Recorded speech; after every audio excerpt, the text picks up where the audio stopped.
Hello student, welcome to my channel. बच्चों, आज मैं आपको क्लास 9 के मैथ चैप्टर 6 बताऊंगा। चैप्टर 6 बताने से पहले मैं आपको लाइंस एंड एंगल के बारे में छोटी छोटी डिफिनेशन बताएंगे। उन डिफिनेशनों की आप एक नोट्स बना लीजिएगा, उन्हें तैयार करिएगा। बच्चों, ज्योमेट्री पढ़ने से पहले हमें छोटे छोटे जो कंसेप्ट होते हैं वो कंसेप्ट यदि हमने क्लियर कर लिया ना तो हमें ज्योमेट्री समझने में कोई दिक्कत नहीं होगी। तो चलिए आज हम इन छोटी छोटी डिफिनेशनों को क्लियर करते हैं बाई विथ डायग्राम से। तो पहला है line segment, part of line with two end points. क्या है? एक लाइन के पार्ट है जिसमें दो एंड पॉइंट्स होंगे। क्या? Part of line with two end points. Line segment A B is denoted by A B. ऊपर लाइन रहेगा, वो लाइन सेगमेंट को डिनोट करेंगे ए बी, और ये डायग्राम बनाएंगे ए एंड बी के। एक लाइन खींचेंगे जिसे ए और बी पॉइंट से डिनोट करेंगे। ठीक है। हाँ बच्चों, अब नेक्स्ट डिफिनेशन देखेंगे रे की। रे की डिफिनेशन क्या है बच्चों? Part of line with one end point. ठीक, ओके। तो ray A B is denoted by A B. ये रे का साइन होता है, ए बी के ऊपर एरो का निशान जो लगाते हैं ना, वो रे के लिए बताता है। ठीक है। ये डायग्राम बना है, ए टू बी है, ये एक रे की लाइन सेगमेंट है। ठीक है। रे का रे बना है ए से बी की ओर। अब नेक्स्ट डिफिनेशन है कोलिनियर पॉइंट्स। कोलिनियर पॉइंट्स का मतलब होता है जो एक लाइन में ही सारे पॉइंट होना चाहिए, वो होता है कोलिनियर। ठीक है। तो इसका कैसे डिफिनेशन लिखेंगे हम? If three or more, if three or more points lie on the same line, they are called collinear points. ठीक, okay. then example, points P Q R are collinear as they lie on same line L। एक line बनाया हमने L, और उसमें क्या लिखेंगे? P Q R, दो या दो से अधिक पॉइंट्स को एक ही लाइन में प्लॉट करना क्या कहलाता है? कोलिनियर पॉइंट्स कहलाता है। ओके। हाँ स्टूडेंट, अब नेक्स्ट डिफिनेशन देखेंगे नॉन कोलिनियर पॉइंट्स की। ठीक है। नॉन कोलिनियर पॉइंट्स का डिफिनेशन क्या होता है? जिसमें एक लाइन में तीन या तीन से अधिक पॉइंट, थ्री या थ्री से मोर पॉइंट्स जो है एक लाइन में ना हो। ठीक है ना। If they are more, if three or more point do not lie on the same line, मतलब लाइन के अंदर लाइन में नहीं होना चाहिए। ठीक है। They are called non collinear points होता है। एग्जाम्पल के तौर पर अपन समझते हैं पी क्यू यस। देखिए पी क्यू यस, ये डायग्राम हमने बनाया बच्चों। देखो पी क्यू यस एक लाइन में नहीं है ना, इसलिए ये नॉन कोलिनियर पॉइंट कहलाता है। पी क्यू यस या P R yes, P R yes भी ले सकते हैं, और क्यू यस आर भी ले सकते हैं, क्यू यस आर। देखिए यस हमने ऊपर बना दिया ना पॉइंट एक, ये आर नॉन कोलिनियर पॉइंट्स कहलाता है। ठीक बच्चों। अब नेक्स्ट डिफिनेशन है बच्चों इंटरसेक्टिंग लाइंस। इंटरसेक्टिंग लाइंस का मतलब होता है जब दो लाइन किसी पॉइंट पर इंटरसेक्ट करती है। ठीक है ना। तो कैसे लिखेंगे इसकी डिफिनेशन? देखिए इफ टू लाइंस इंटरसेक्ट। देखिए दो लाइन है, एक लाइन यल एंड एक यम। फिगर से देखेंगे दो lines intersect. If two lines intersect अथवा meet at a point, then they are called intersecting lines. Example के रूप में देखते हैं lines L and M are intersecting lines है, और इंटरसेक्टिंग कहाँ पर कर रहा है? पी पॉइंट पर कर रहा है बच्चों। तो बच्चों मैं ये बताऊं कि आपको ज्योमेट्री सीखने से पहले ना छोटे छोटे कंसेप्ट को क्लियर करना बहुत जरूरी है। यदि आप इस छोटे छोटे जो कंसेप्ट हैं वो डाउट क्लियर हो गए ना तो ज्योमेट्री में आपको समझने में कोई दिक्कत नहीं आएगी। इसलिए हमने आज का जो वीडियो बनाया है ना छोटे छोटे डिफिनेशन के लिए बनाया है। इसके बाद हम एक्सरसाइज पर जाएंगे। तो बच्चों मेरे वीडियो को लाइक कीजिएगा, चैनल को सब्सक्राइब कीजिएगा, तथा अपने फ्रेंडों में भी इसे शेयर कीजिएगा ताकि ज़्यादा से ज़्यादा बच्चे इस कंसेप्ट को क्लियर करें, लाइन्स एंड एंगल चैप्टर को। ठीक। हाँ बच्चों, अब नेक्स्ट डिफिनेशन देखेंगे पैरेलल लाइन्स का। ठीक। पैरेलल लाइंस का मतलब होता है जब दो लाइन को हम एक्सटेंड करेंगे इंडेफिनेटली, मतलब तो वो कहीं भी इंटरसेक्ट नहीं करेगी। क्या? कहीं भी इंटरसेक्ट वो दोनों लाइनें नहीं करती। ठीक है।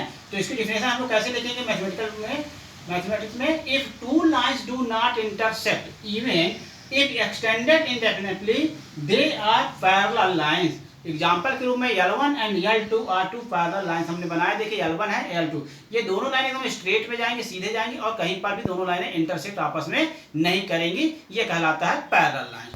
अब नेक्स्ट डेफिनेशन देखेंगे स्टूडेंट कॉन्ग्रुएंट लाइंस की। कॉन्ग्रुएंट लाइंस क्या होता है इसको हम आपको समझाते हैं। देखिए if three or more lines intersect at a point, तीन या तीन से अधिक लाइनें किसी एक पॉइंट पर इंटरसेक्ट करती है तो they are called congruent lines होता है। ठीक। डिफिनेशन क्लियर हुआ स्टूडेंट? क्या बताया हमने? If three or more lines intersect at a point, they are called congruent lines. Example के रूप में देखते हैं lines L1, L2 and L3 are congruent as they intersect at a point. As they intersect at a point हमने figure बनाया बच्चे। Student देखो L1 है, L2 है, L3 है, ये तीनों लाइन क्या हुआ? किस पॉइंट पर मीट हुआ है? P पॉइंट पर। ये क्या कहलाएगा? कॉन्ग्रुएंट लाइन होगा। अब बच्चों जो मैथ का ज्योमेट्री का सबसे इंपॉर्टेंट चीज़ क्या होता है, एंगल। अब हम अपने को आपको एंगल की डिफिनेशन बताएंगे कि एंगल, व्हाट इज एंगल। देखिए एंगल की डिफिनेशन क्या है, an angle is a figure formed by two rays, क्या, दो ray formed by two rays with the common initial point. देखिए कॉमन इनिशियल पॉइंट दो रे है ना, एक ओ ए है और एक ओ बी रे है, इन दोनों को कॉमन पॉइंट क्या है, वो यहाँ पर एंगल बनेगा। मतलब ये क्या हुआ, एंगल ए ओ बी एक एंगल बना, जहाँ दो रे कॉमन रे जो मिलती है ना, उस पॉइंट पर एक एंगल बनता है, इसको हम लोग बोलते हैं एंगल। ठीक, अब स्टूडेंट अपन देखेंगे आर्म्स ऑफ एंगल।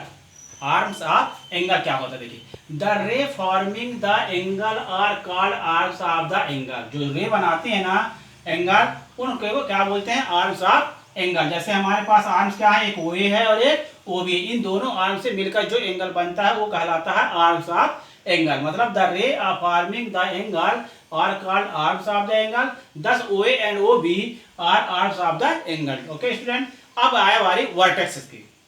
वर्टेक्स का मतलब होता है, देखो the common initial point O, ये कॉमन इनिशियल पॉइंट हुआ ना, ये जो रे ओ ए और ओ बी का जो कॉमन पॉइंट क्या है ओ, ये ओ को क्या कहते हैं, वर्टेक्स कहते हैं। तो अपन डिफिनेशन इसी कैसे लिखेंगे, the common initial point O is called vertex. अब बच्चों मैंने ये डिफिनेशन कुछ बताई, अब मैं आपको एंगल के बारे में बताऊंगा, काइंड्स ऑफ एंगल। हाँ स्टूडेंट, अब हम बताएंगे आपको काइंड्स ऑफ एंगल के बारे में। ठीक, तो सबसे पहले हम बताएंगे आपको जीरो एंगल क्या होता है। देखिए जीरो एंगल का डिफिनेशन क्या है ये जानेंगे। तो जीरो एंगल देखिए, if the initial and final position of ray, initial और फाइनल दोनों, if the initial and final position of ray coincide without any rotation, माना बिना घुमाए, without any rotation, the angle form is zero angle. Here A and B क्या हो जाएंगे, ये zero angle कहलाएंगे। हमने डायग्राम बनाया है, ए और बी यहाँ पर वो है और ए और बी लिखा, मतलब ये जीरो एंगल हुआ। इसकी डिफिनेशन को क्लियर कर लीजिए कि फिर एक बार रिपीट करता है, if the initial and final position of ray coincide without any rotation, बिना रोटेशन की, मान लीजिए कोइंसाइड, ठीक है, विदाउट एनी रे coincide without any rotation, the angle form is zero angle. अब स्टूडेंट हम डिफिनेशन देखेंगे complete angle. Actually complete angle क्या होता है, 360 डिग्री का होता है। कंप्लीट एंगल का नाम से ही समझ में आ रहा है कि कंप्लीट मतलब पूरा एंगल, तो पूरे एंगल कितने डिग्री के होते हैं, 360 डिग्री के। बट डिफिनेशन को अपन देखते हैं। देखिए तो if the ray O A rotates on one complete turn and coincide with its initial position, then the angle form is a complete angle. Here are O A and O B, O A and O B coincides after completing one revolution, its measure is क्या है, 360 degree. और ये diagram में हमने बनाया कि ये complete angle क्या बना रहा है, 360 डिग्री बना रहा है। अब स्टूडेंट हम बताएंगे आपको राइट एंगल की डिफिनेशन। किसकी, right angle. Right angle actually में 90 डिग्री होता है, लेकिन हम उसको मैथमेटिकल लैंग्वेज में इसकी डिफिनेशन बताएंगे। Mathematical definition, if the final position of the ray O A is 1/4 of the complete revolution, the angle between initial and final position is called right angle, its measure is 90 degree. इसका diagram देखिए, यहाँ पर हमने diagram बनाया। Right angle एकदम straight बनता है सीधे 90 डिग्री का, ओ ए और ओ बी आर्म्स होते हैं, और जो वर्टेक्स में जो एंगल बनता है वो क्या कहलाता है, 90 डिग्री कहलाएगा। ठीक, अब स्टूडेंट हम डिफिनेशन बताएंगे आपको स्ट्रेट एंगल। स्ट्रेट एंगल क्या होता है, वन इसका मेजर क्या है, 180 डिग्री होता है। कैसे होता है ये देखते हैं। Let O A represent initial position of ray, ये ओ ए क्या है, इनिशियल पोजीशन ऑफ रे का है, and O B represent the final position. ये ओ बी क्या चीज है, फिगर से देखेंगे, ओ बी जो है final position of the ray का है। Such that O A and O B are opposite ray, ये ओ ए और ओ बी क्या है, अपोजिट रे हैं। तो द एंगल जो बनाएगा, so form between opposite ray is straight angle. जो अपोजिट रे बनाएंगे जो एंगल ना, वो क्या कहलाएगा, स्ट्रेट एंगल कहलाता है। इसका मेजर कितना होता है, 180 डिग्री। इसको मैंने फिगर से बना के आपको एक्सप्लेन करके समझाया है। हाँ स्टूडेंट, अब हम आपको डिफिनेशन बताएंगे एक्यूट एंगल की। ठीक है, तो एक्यूट एंगल क्या होता है, an angle whose measure is greater than 0 degree but less than 90 degree is called acute angle. Here angle A O B is an acute angle. तो हमने फिगर बनाया, देखिए ए ओ बी, यहाँ से ए ओ बी क्या एक्यूट एंगल है, ये right angle से कम है, मतलब 90 से कम, 0 से अधिक और 90 से कम वाले एंगल क्या कहलाते हैं? एक्यूट एंगल कहलाते हैं। अब स्टूडेंट हम डिफिनेशन देखेंगे ऑब्ट्यूज एंगल की। तो an angle whose measure is more than 90 degree but less than 180 degree is called an obtuse angle. तो देखिए ये 90 डिग्री हमने बनाया है और यहाँ से अधिक है, 90 डिग्री से अधिक है एंगल ए ओ बी, ठीक है। तो एंगल ए ओ बी क्या हुआ? ऑब्ट्यूज एंगल हुआ। मतलब 90 से इसका मतलब क्या हुआ? मेजर जो है मोर देन 90 डिग्री होना चाहिए और 180 डिग्री से कम होना चाहिए। ऑब्ट्यूज एंगल की डिफिनेशन है। हाँ स्टूडेंट, अब देखेंगे हम लोग रिफ्लेक्स एंगल। रिफ्लेक्स एंगल क्या होता है इसको समझेंगे, बहुत इंपॉर्टेंट चीज होती है।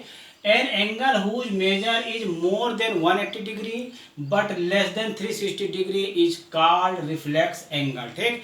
180 से अधिक होना चाहिए और 360 डिग्री से कम होना चाहिए, ठीक। तो ये हमारा रिफ्लेक्स एंगल हुआ। देखिए ए ओ बी, यहाँ पर ओ नाम भी लिख दिया। ए ओ बी क्या है? इधर का एंगल क्या कहलाएगा? रिफ्लेक्स एंगल कहलाएगा। अब बच्चों अब हम देखेंगे adjacent angle. Adjacent angle difference देखिए, two angles are said to be adjacent angle if they have, first है कॉमन आर्म वर्टेक्स होना चाहिए, सेकेंड नंबर देखिए कॉमन आर्म भी होना चाहिए, और थर्ड जो है other arms lying on the opposite sides of this common arm, ठीक बच्चों। तो ये हमने बनाया है फिगर देखिए ए ओ बी और बी ओ सी। तो इसमें जो एंगल ए ओ बी और एंगल बी ओ सी है वो क्या चीज है? एडजेसेंट एंगल है और बी। हाँ बच्चों, अब हम देखेंगे डिफिनेशन कॉम्प्लीमेंट्री एंगल और सप्लीमेंट्री एंगल। कॉम्प्लीमेंट्री एंगल का डिफिनेशन क्या होता है? देखिए, two angles whose sum is 90 degree are called complementary angle. और सप्लीमेंट्री एंगल का डिफिनेशन क्या होता है? Two angles whose sum is 180 degree are called supplementary angle. हाँ स्टूडेंट, अब एक मोस्ट डिफिनेशन है ज्योमेट्री का, देखिए linear pair. Two adjacent angles are said to be form a linear pair, बनाएंगे, ठीक है, of angle if their non common arms are two opposite ray, ठीक। तो देखिए ये बना है एंगल ए ओ बी और ये एंगल बी ओ सी जो है क्या बना रहा है? एक लीनियर पेयर बना रहा है। इनका सम कितना होगा? 180 डिग्री के बराबर हो। Angle A O B plus angle B O C equal to भी 180 डिग्री, या स्ट्रेट एंगल 180 डिग्री का होता है। तो हम लोग ए ओ बी और बी ओ सी इसमें क्या बना रहे हैं? लीनियर पेयर बना रहे हैं। इनका सम जो हो जाएगा क्या होगा? 180 डिग्री होगा। हाँ बच्चों, अब एक इंपॉर्टेंट डिफिनेशन और है वर्टिकली अपोजिट एंगल। देखिए any two angles that are formed by two intersecting line, दो लाइंस हैं उनको एक इंटरसेक्ट कर रहा है ना, देखिए डायग्राम में। तो क्या difference? Any two angles that are formed by two intersecting lines and which are not adjacent angle, which are not adjacent, तो are called vertically opposite angle. यहाँ पर देखिए एंगल ए ओ डी, जैसे angle A O D, ये देखो angle A O D और B O C, ये दोनों एंगल क्या होंगे? बराबर होंगे, इक्वल होंगे। तो ये क्या कहलाएंगे? Vertically opposite angle. और एक क्या कहलाएगा? Angle A O C equal to angle B O D, ये कहलाएगा वर्टिकली अपोजिट एंगल। मैं फिगर में भी बता दिया, देखिए यहाँ डबल लाइन कर दिया, मतलब ये इक्वल इसके होगा, ये सिंगल है, मतलब ये वाला angle A O D equal किसके होगा? एंगल बी ओ सी के होगा। ये वर्टिकली अपोजिट एंगल है जो बहुत इंपॉर्टेंट है ज्योमेट्री बच्चों।